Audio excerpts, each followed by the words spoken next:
Boa tarde a todos, eu sou Gardênia, sou arquiteta urbanista alagoana e a gente vai conversar um pouquinho sobre o caso Braskem e a relação da Carta de Veneza com esse desastre que acontece em Maceió. A ideia central da apresentação é a gente trabalhar entendendo que a Carta de Veneza de fato está defasada, mas que ainda pode absorver necessidades contemporâneas, principalmente em casos de desastres. E eu vou explicar mais adiante. A grande problemática da Carta de Veneza é que os valores encontrados nela, em 64, são bem diferentes de valores que temos hoje. Então, existe um conflito de valores gigante dentro desse processo. Então, partindo dessa problemática, eu estou estudando o caso Braskem como um estudo de caso na perspectiva do patrimônio. Bom, para quem não sabe, problema da Braskem, a Braskem é uma mineradora, tá? Que explora a salgema, que é esse minério aqui, que a gente encontra a 1 km de profundidade. Para a gente retirar essa salgema, não é como as minas de ferro aqui em Minas Gerais. É mais ou menos assim, você crava um tubo de 1 km de profundidade, esse tubo injeta água, a água dissolve a salgema, que é uma espécie de sal, essa água é levada para a superfície e na superfície ela é extraída da água, ela é separada. Então, por que a salgema é tão importante? Porque ela é a matéria-prima, ela é a base para várias coisas, como soda cáustica, cloro, medicamentos, vidro, enfim, toda a cadeia industrial. Isso aconteceu e está acontecendo aqui em Alagoas, no primeiro quadrinho. Aqui o mapa de Alagoas mostrando a cidade de Maceió e aqui a cidade de Maceió. De um lado nós temos o Oceano Atlântico e aqui a gente tem um complexo espuarino lagunar e aqui a Lagoa Manguaba. Nesse trecho foi onde está acontecendo esse processo.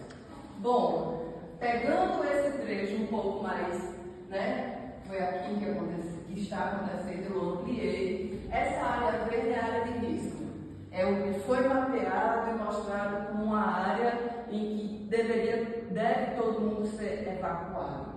Essa área aí, essas partes roxas, elas são as 35 minas que a Braskem tem em Maceió.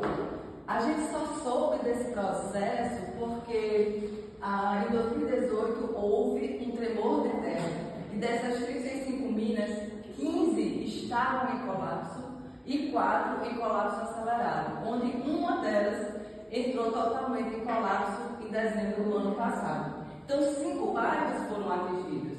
Cerca de quase 60 mil pessoas foram expulsas das suas casas e houve uma grande ruptura social, urbana e também cultural. Pode passar. Então, entendendo um pouco mais sobre os bairros, então a gente tem aqui cada cor é um bairro diferente. O bairro de Mutange, por exemplo, que é essa cor rosa, ele subiu do mapa, ele não existe mais, ele está completamente destruído. E toda essa área está esvaziada. Pode passar. Então, a situação em Maceió dos 5 bairros é essa, e atualmente mais da metade do bairro já está sendo colocado ao chão, apagando toda a nossa memória. Então, assim, quais os valores de um lugar como esse para a gente considerar? Pode passar. E aí eu trago a Carta de Veneza e faço as primeiras considerações. A primeira, que a Carta de Veneza ela fala que áreas urbanas são como um testemunho de acontecimentos históricos. Então a Carta de Veneza fala de áreas urbanas como um documento.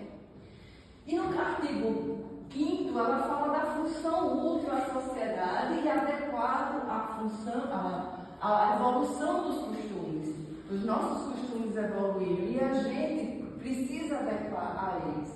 Então, eu entendo que o desastre da Braskem é um acontecimento histórico e preservar a memória tem uma função útil à sociedade, simbólica, social e política. Pode passar.